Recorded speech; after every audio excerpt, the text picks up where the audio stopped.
Bonjour Véronique Sousset. Bonjour. Merci d'être avec nous. Vous êtes la directrice de la prison pour femmes de Rennes, d'origine tourangelle, et vous nous présentez aujourd'hui ceci, votre livre Fragments de prison.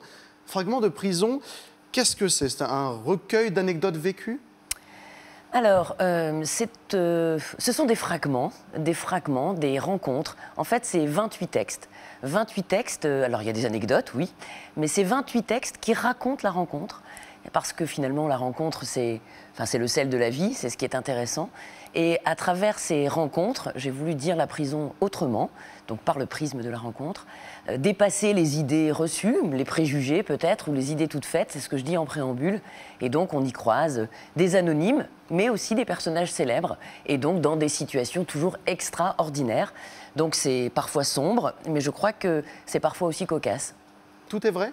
Tout est vrai. Tout est vrai, des choses que vous avez vécues, vous, pas que à Rennes?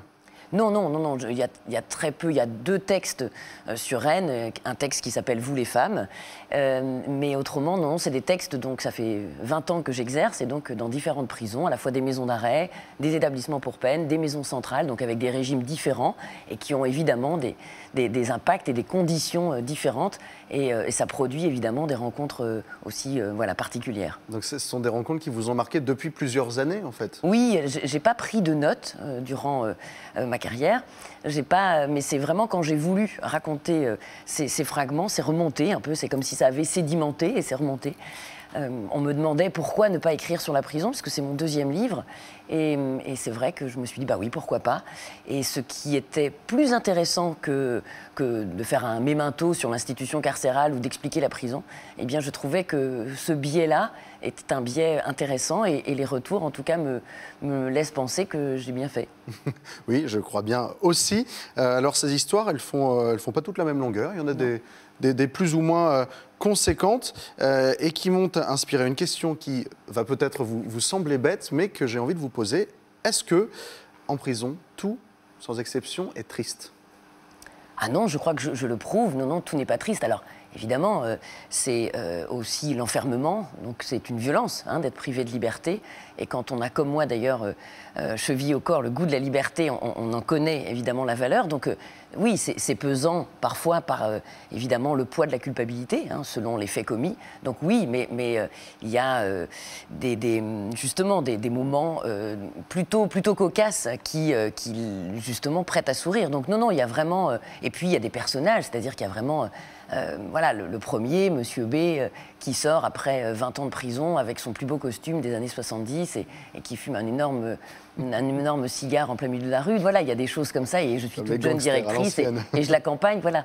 Et d'autres qui parcourent ce livre. Donc non, oui, le sujet peut être triste, évidemment, mais il n'y en a qu'une qui s'appelle Rire et qui est triste. Je l'ai noté, Rire. Elle s'appelle Rire, et pourtant c'est loin d'être la plus drôle. Est-ce qu'on peut en dire 2 mots sans trop en dire pour pas tout révéler? Oui, il y en a une aussi qui s'appelle Évasion, mais parce que je vous laisse découvrir. Là aussi, on s'attendait sans doute à ce que je raconte une évasion rocambolesque, mais c'est le seul vraiment texte personnel. Ce sont mes évasions au bord de la mer. Et oui, Rire, c'est cet homme qui a décidé en fait de faire sa peine et de surtout jamais ne se pardonner. Et donc, on a affaire aussi avec ce genre de personnage, et je raconte comment il est bibliothécaire et qu'il avance dans la prison un peu couleur des murs, et qu'il prend, sa culpabilité est aussi épaisse que toutes les couches qu'il met pour se cacher. Et donc, je raconte le parcours de cet homme et comment cet homme est devenu aussi un criminel. Je ne raconte pas toujours les faits pour lesquels les personnes sont incarcérées. C'est pas ce qui est le plus intéressant. Non, en fait, si ça éclaire l'histoire et si ça donne quelque chose de plus au lecteur, mais sinon, j'ai pas voulu, c'était pas l'objet du livre. Vous parlez... Oui, vas-y, Virginie. Je me demandais si vous aviez eu des retours de lecteurs incarcérés. Alors, oui, j'ai eu des retours. Alors, pour le moment, il est dans les bibliothèques. Moi, je reste à ma place et assez discrète, puisque j'exerce toujours. Donc, oui, il y a certaines qui m'ont indiqué qu'ils avaient demandé à leurs parents ou à leurs frères et sœurs de faire parvenir le livre, et elles me demandent une dédicace. Bon, pour l'instant, c'est pas prévu, mais oui, je serais intéressée. En revanche, Monsieur B, qui, lui, est quelqu'un qui est sorti depuis plusieurs années, oui, c'est reconnu et a apprécié le clin d'œil, oui. Donc quand même des retours de personnes surprenantes. Si on pouvait citer, vous nous avez parlé d'illustres inconnus, il y en a qui sont un peu moins inconnus dans ce livre. Pareil, sans trop en dire, est-ce qu'on peut avoir un petit exemple peut-être ?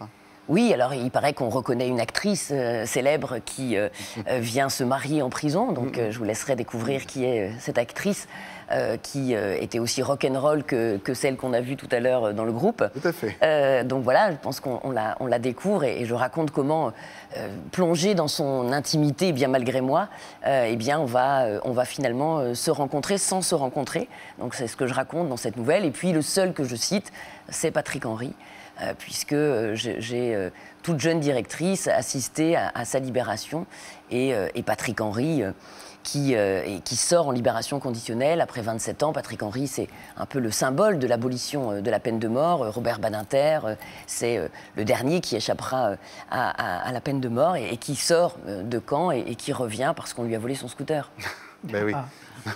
C'est des histoires absolument incroyables.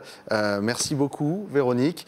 Je le précise, vous êtes en dédicace dans quelques minutes à la boîte à livres à Tours. C'est à 19h30. C'est-à-dire que quand on va libérer Véronique, si vous voulez la rencontrer, il faut aller tout de suite, vous aussi, à la boîte à livres pour retrouver ce livre qui est absolument délicieux et qui permet de découvrir des choses que, fort heureusement, j'ai envie de dire, tout le monde ne connaît pas. Fragment de prison, disponible aux éditions du Cherche Midi pour 17,50 €. Merci beaucoup. Merci à vous. Avec plaisir.